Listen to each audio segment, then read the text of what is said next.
Welcome to Swa World. Today I'm going to show you how to make this cauliflower pickle. This is a nice, crunchy and tasty pickle and goes very well with rice. So let's go over the ingredients we need for it. First, cut cauliflower into small pieces like this. Wash them thoroughly and dry them well. There shouldn't be any moisture on them. Next, we'll also need some mustard seeds, some fenugreek seeds, some garlic pods, about 2 lime or lemon, and some turmeric, chili powder and salt. Add some turmeric first, chili powder, added some salt next. Crush these garlic, the crushed garlic. Mix it all well.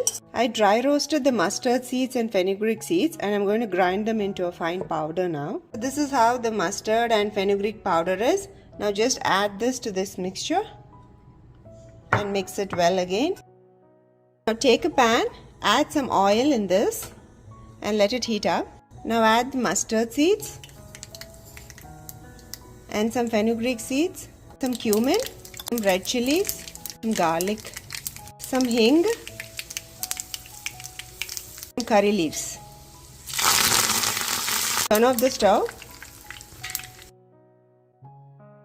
Mix it well. Squeeze the lime and add it to our mixture. Do a taste check to make sure salt is good. If not, just add some salt. Our cauliflower pickle is done. You can mix this with rice and have it. It will be a bit spicy. If you cannot handle spice, watch out.